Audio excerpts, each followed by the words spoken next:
as we begin today, we've had a variety of very impressive speakers over the 25 years, and none more so than our speaker today. And her name is Jessica Padilla-Gonzalez. Jessica was born in New York City, in Inwood. I hail from Washington Heights, so it was a little bit south. So we're both New Yorkers by birth, but moved to New Jersey when she was 14 years old and moved to Dover and has been there, I think, ever since. And she attended Dover High School. She graduated from Dover High School. That's right, now would be a good time, Dover, to give it. Yeah, there you go. That's right. And so she's kind of a local girl, if I can use that phrase. And Jessica is the executive director of the Housing Partnership and received her bachelor's degree from the College of St. Elizabeth and a master's degree at Fairleigh Dickinson University. She's been with the Housing Partnership since, well, I'm not exactly sure of the year, but since she's been the executive director since 2013, but started out her career at the Housing Partnership. Let me tell you just a little bit about the Housing Partnership. It is a HUD-approved not-for-profit organization that was established in 1992. HUD stands for the Housing and Urban Development, which is a federal agency. The organization, the Housing Partnership, provides financial education and one-on-one financial coaching for working households who want to purchase their first home. It's important work.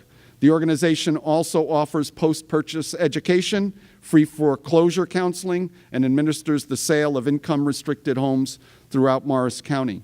The organization has helped to reinvest over $120 million back into the local economy and has provided $19 million in mortgage assistance through the NJ Hardest Hit Funds. It's important work, and so I'm proud to introduce the leader of that important work, Jessica Padilla-Gonzalez.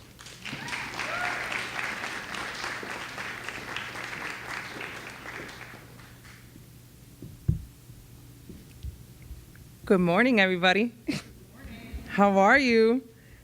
I'm going to go ahead and put up a presentation, just the first slide, so we have something to look at.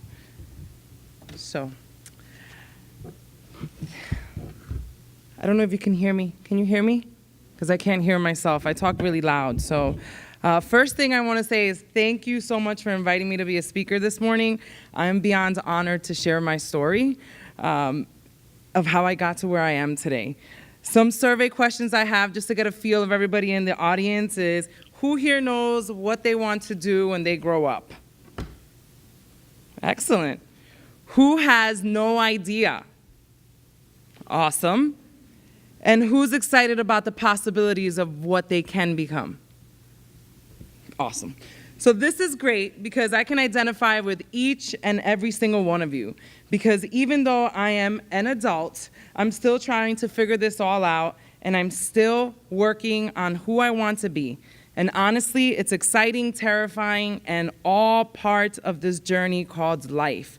So you're all okay, because as we continue to go through this experience of growing up, these episodes of growth and questioning are part of our whole entire lives, and it's normal. Because believe me, nobody has it figured out yet. So you can all give yourselves a round of applause because you're doing good right now, all right?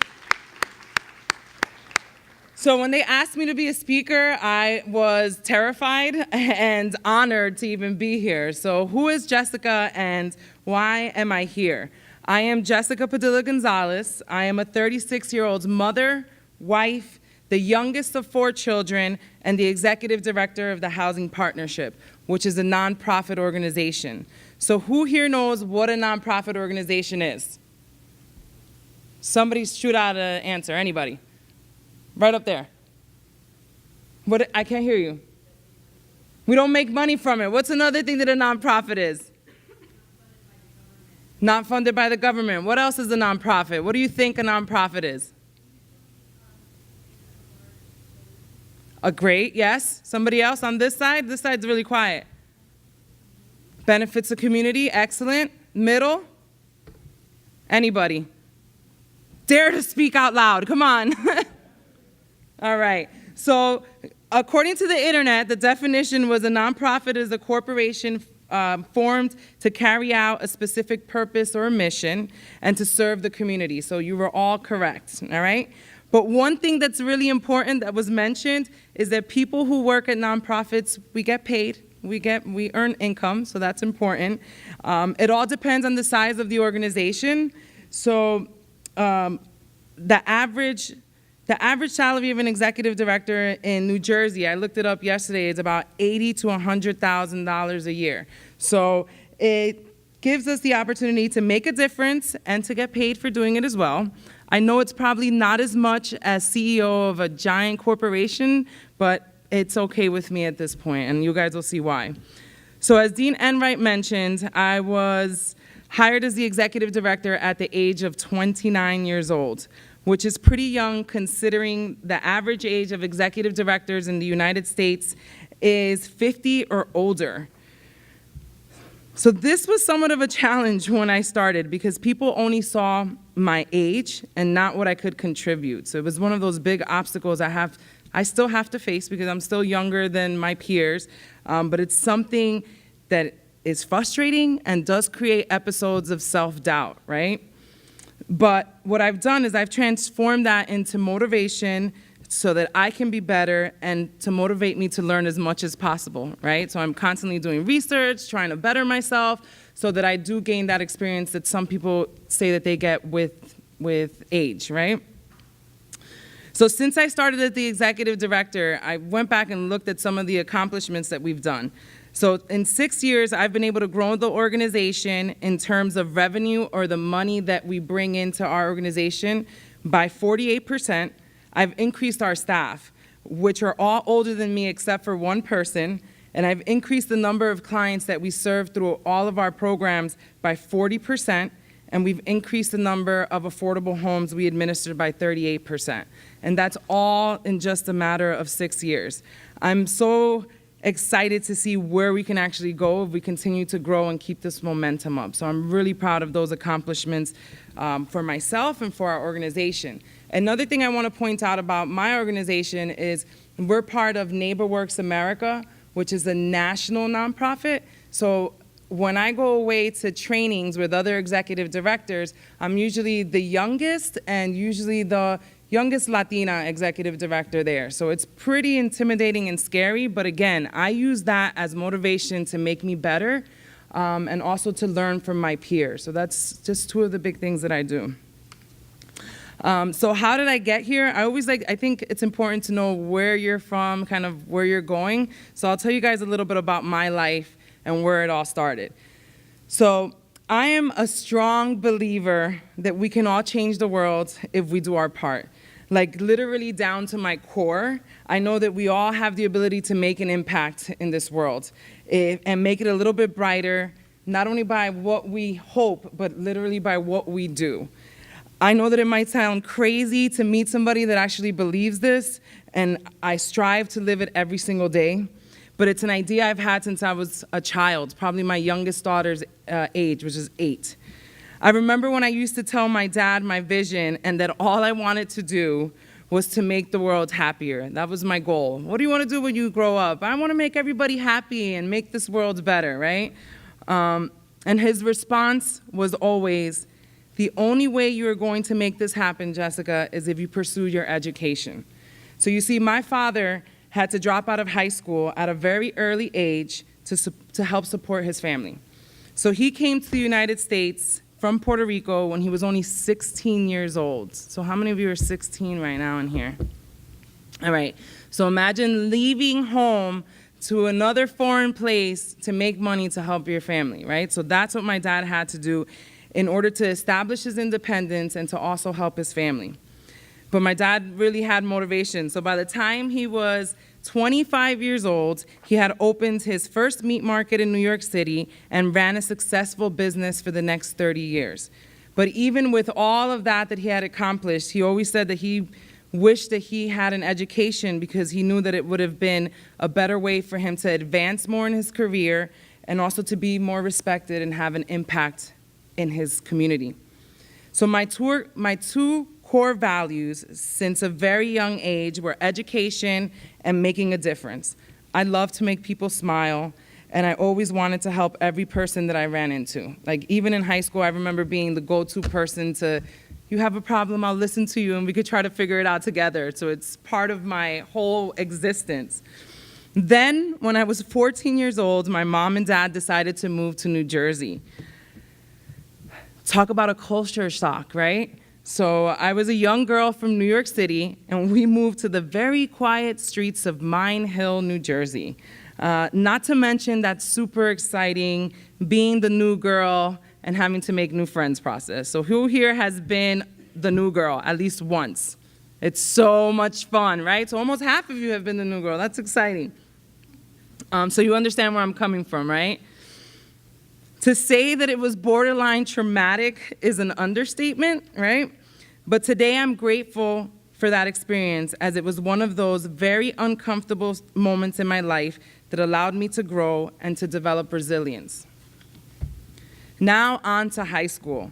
And as I was reflecting back at that time in my life, I realized that people always used to say, it's gonna be the best time of your life and enjoy it because it goes by fast, right? How many of you heard that? Somebody's already told you that. But what they forgot to mention is how complicated high school is, right? So I'm sitting back and I'm thinking about my life in high school and how it was. And what they forgot to mention to me is how complicated it is and how hard high school is. Not only are you getting a taste of your independence, but you're being pulled in 100 directions, right? By your teachers to get good grades, by your parents to do good and stay out of trouble, by your friends to hang out and be part of the fun, and if you're just starting to be in a relationship, you're also learning how to be a partner and worried about making them happy, right? Honestly, it's like you're spending the whole entire time living and being there for everyone else but yourself. So the one thing I wish somebody would have told me when I was in high school is to be okay, to learn to be okay with just being with you, and listen to what you need and what makes you happy, not anyone else. Today, I'm going to ask every single one of you to take a moment this weekend and have a date night with yourselves. Write down all the things that make you happy, any amazing thing you learned today that sparked an interest in you, and most importantly, write down your goals. What you want to do with yourself in the next 6 months, 1 year, 3 years, and 10 years that's going to feed your happiness and help you create the life you want to have for yourself. This is something I actually practice daily, and I have my 8 and 10-year-olds do this with me as well. We write down our goals, we try new things, like they literally had me climb up the tallest mountain in Uruguay when we were there on vacation for Christmas Day, which was an adventure and exciting when we made it to the top 4 hours later, but it was try something new that scared us. And talk about your future plans, right? You have to put it out there into the universe. What is it that you see yourself doing or you hope to see yourself doing? Because honestly, we are all the authors of our own lives. It's just that we never really take the time to write it down, especially in this fast age where we have our phones and we're always occupied. You have to take that time to be with yourself and plan out where you see yourself in the next, even if it's 6 months or in the next 10 years. And again, don't worry, we don't all have it figured out and it doesn't have to be perfect, but just put something on paper, all right? And then another thing I wanted to say, which I don't know if you hear this a lot, but I say this to my daughters all the time, is being a woman is an amazing gift, okay? We are strong, we are nurturing, and we are capable of anything and everything that we set our minds to. I remember when I had my first daughter at 25 years old, after I was at my job for like 3 years, I was like, oh my God, how am I gonna do this? This is gonna be the scariest experience of my life, being a mom and just starting out in my career, but I did it. And then I had another daughter after that, and I did it. But it was hard. It wasn't something that, it was an easy process. It was very difficult, but you know what? We did it, and we're able to do it. So don't let that scare you either. Now back to my story, because I could talk about that forever. High school for me was an intense roller coaster of doing exactly the opposite of what I needed to do at that time, to have a better relationship with myself. But no matter what, I always did great in school, and I knew that I wanted and had to go to school, right? So when I graduated Dover High School, I had only applied to 2 colleges, CCM and the College of St. Elizabeth. And at that time, the College of St. Elizabeth was an all-girls school. I wasn't really interested in going away or going to a party school. All I wanted to do was kind of live that college life and learn as much as possible while I was on campus. So when I was accepted into St. Elizabeth's, I literally had no idea what I wanted to do, like no clue. I just knew that I had to complete college and that it was something that was expected of my life, right? So throughout my first years in college, I took classes in business, right? Because everybody wants to go for business. I took marketing classes, I took math classes, I took science classes, art classes, which I laugh about because me and art. And I even took philosophy courses. And the reason why I did this was because I was still trying to figure out what it was that sparked an interest in me. Like, okay, what can I continue to learn about? What's going to excite me as I'm learning about this? And it wasn't until I actually took a course in sociology that I fell in love. So who knows what sociology is? Anybody? Anybody? While I drink some water? Okay, cool. So that's another homework assignment. So this weekend, hang out with yourself and find out what sociology is, right?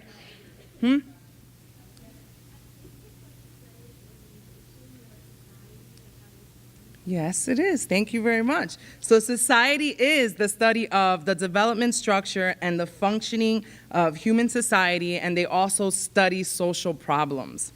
So I fell in love with all things sociology and theory. As I was learning about how our society functions and or dysfunctions, I decided that in order to do my part, I needed to also pursue a degree in social work.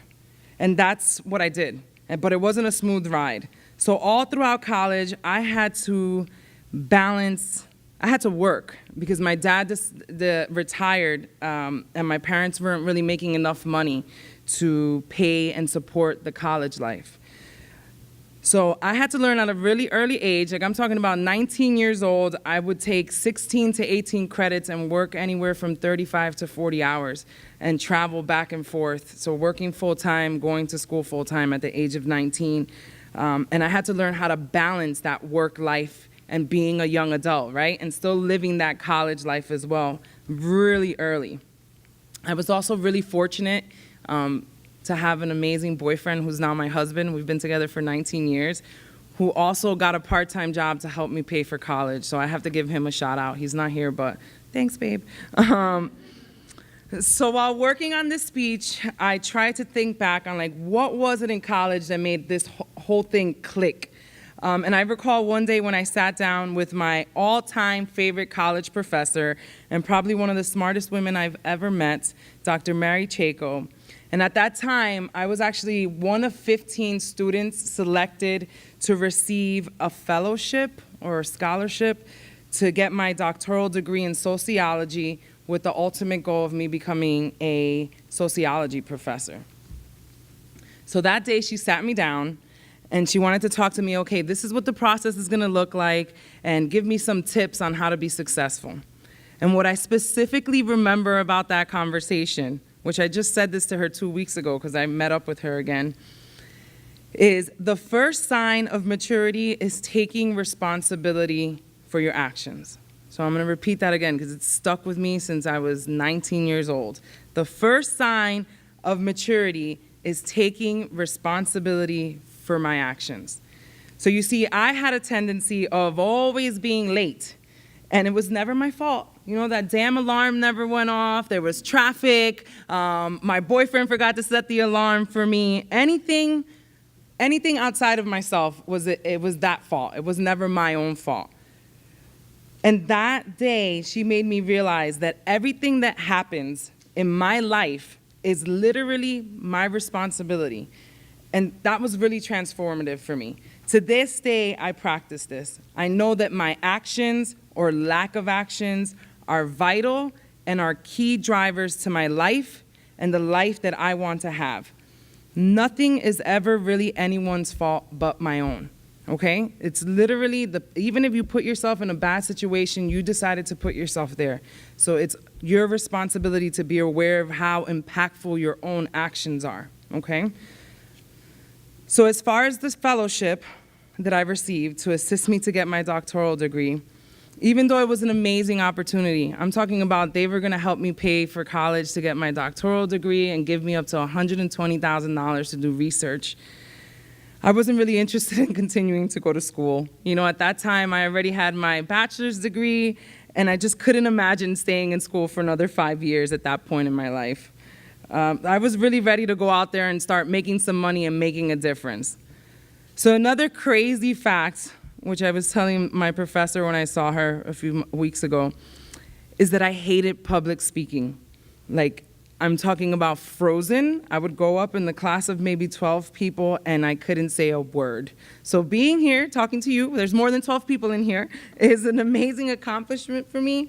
And again, Dr. Chaco was one of the people that helped to contribute to that, because she would force me to speak in front of anybody and everybody that she can think of. Anytime there was a project in class, she would pick on me to go up and speak. I remember one time she even had me present my final theory paper in sociology in front of her fellow established sociologists. I literally thought I was gonna faint, because these are people that are what I aspired to be, and I had to give them my theory as a 20-year-old on what I thought was the cause of war in society. But now I see that this is where the most growth happens, when you force yourselves out of your comfort zones and do things that you never thought that you could do. Another transformative moment in college, which I laugh about, was when one professor had us write a final unlike any other in college. It was a term paper entitled "The Story of Me," and what he wanted us to write about was who we were, what we wanted to do, and how we would make a difference and a living after college. In this paper, I remember identifying all the social problems that I wanted to fix and writing that by the time I was 30 years old, I would be the executive director of a nonprofit organization. So he gave me an A and said it was a really ambitious goal. So take that. No. So after college, I forgot all about that paper. You know, I graduated and all I wanted to do was really focus on getting a job, making money, paying rent. So one piece of advice that I want to share with you guys is every single job that you take throughout your life, try to learn something about the industry or even yourselves. So many of the jobs I had helped me realize all the things I did not want to do for the rest of my life. Then I also watched and tried to learn from the leaders in the companies, and I would ask lots of questions to kind of figure out how they got to where they were. So remember, where you are today is not where you will be in the next few years, but take that as an opportunity, again, to grow and learn from the people that you're around, okay? So it was a big struggle, right? So I went to college, and I wasn't working in my field. But I never, ever settled. I knew that I had to keep my vision alive, and I knew that the opportunity would come where I could apply my degree and make a difference. At that point in time, I was working as a tech support person at a call center. So I was dealing with really unhappy people, receiving about 100 phone calls a day with people yelling at me. And I was like, I can't be here forever. This is not gonna be a good forever. And my dad forced me to go to college. So then one day, 13 years ago is when I started at the Housing Partnership, I saw this ad for the position of an assistant counselor at the nonprofit organization. So I applied, I got the job. I worked at the housing counselor as the assistant for about a year. So literally I was filing somebody else's stuff. I was entering her notes, but while I was the assistant, I made sure that I was learning from her and learning as much as possible of how the organization works. So even starting at the bottom, I took advantage of that. And now today I know how to properly file, how the folders should be, so it was a great learning experience for myself. I was rapidly promoted to counselor, then senior counselor, then homeownership center manager. So then one day, after I had my second daughter, I just said I wanted to go back to school. I said it's about time, and that I needed to work on myself, and that I had to set myself up for some future opportunities. So I worked on my master's degree from FDU with a full-time job and a 2- and 4-year-old child. So it was, again, one of those very uncomfortable, stressful situations I needed in order to continue to develop myself. It was difficult, and I remember crying so many nights saying, why did I do this to myself? Why am I here again? But it was worth it. Then one day, the executive director, so our executive director was the founding executive director, meaning she's the person that created our organization. She was there for 21 years. She decided she wanted to retire. The timing couldn't have been any worse for her retirement. My father had just passed away, and I was as sad as a person can be. I had lost my best friend in the whole wide world and my dad. So they actually ended up hiring somebody else for that position. And I was so upset by the fact that I let that opportunity pass me by that I cried. I cry a lot in this story, right? This is like, crying is okay. It's not a sign of weakness, all right, guys? But then something amazing happens. The person who they hired decided that they didn't want to leave their old job, and they never reported for the first day of work. So my all-time favorite author is Paulo Coelho. Has anybody ever heard of him? Awesome. Has anybody ever read the book, The Alchemist? Amazing. So if you haven't read it, another homework assignment, put it on your reading list this summer. And in his book, he says, when something is meant to be, the universe would align in your favor, and it did. What are the chances? So they opened up the search again for the position of executive director, and one of the key requirements for the application was you have to have a master's degree. And I was only one class from graduating, so I decided to submit my resume anyway. They interviewed about 4 people, and I was offered the position within hours of taking the interview. So I thought, and that was 6 years ago. So it's crazy to me because when I think back to high school, I had no idea what I wanted to do. I just knew that I had to go to college in order to pursue any of my ambitious goals, like my dad always told me. And then college was such a huge part of my personal growth and development. You see, I didn't want to go to college to party. I really wanted to go to college to learn about life and being an adult and the process and everything that's going on out there. It was really a transformative part of my life. And that's where I kind of figured out what I could be and what are the possibilities for me to make a difference.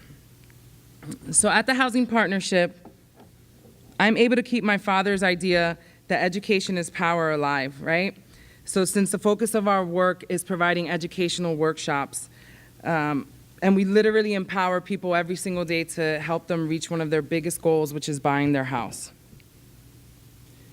So one of the most important things that I've learned is never to doubt myself. We are much more capable than we give ourselves credit. And also, it's important and vital to surround yourself with positive people, all right, that have your best interests in mind. I've literally had moments in my life where I am like the most popular person on the earth, and then I've had moments where I don't want to talk to anybody.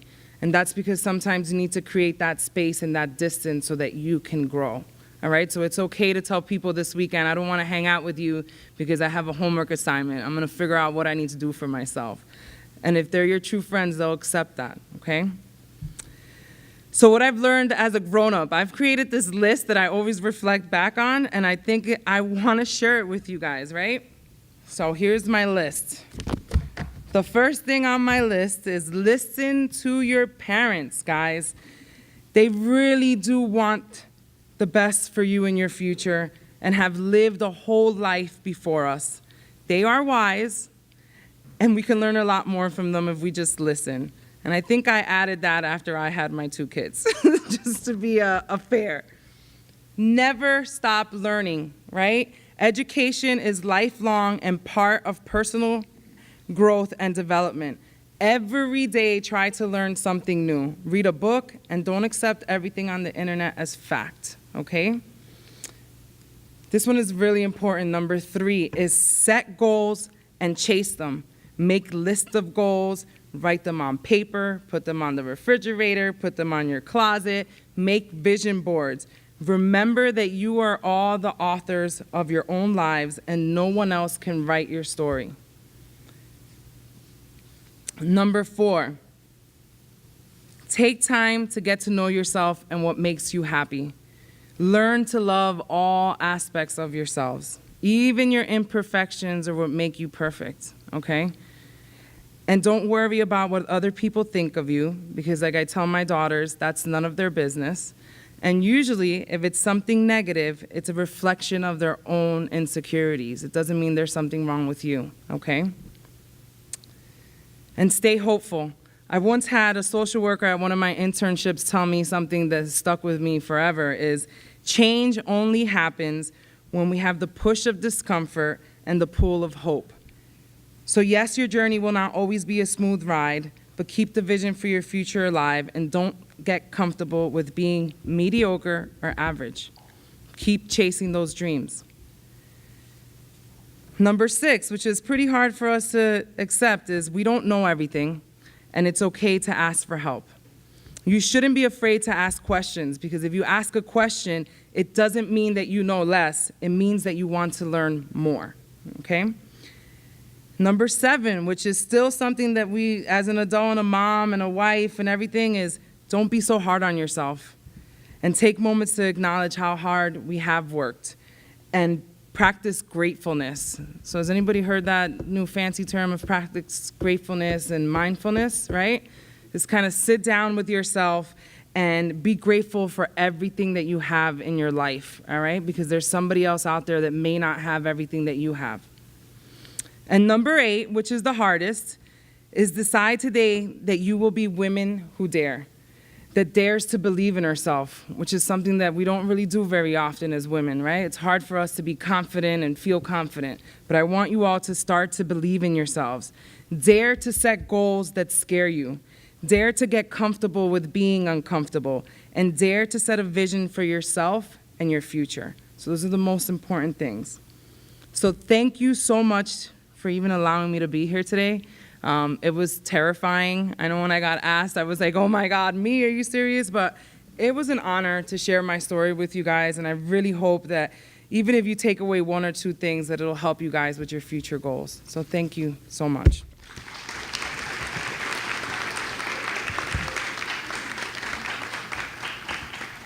And then I love quotes. Who loves quotes? I actually love, so I had all these amazing quotes that I thought I wanted to share with you guys. So don't wait until you reach your goal to be proud of yourself.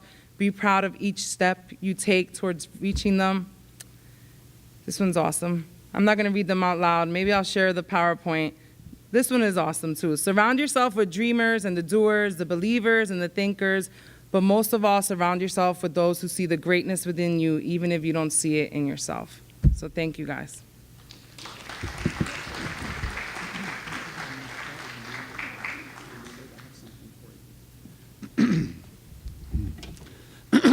We have a small thank you for our keynote speaker.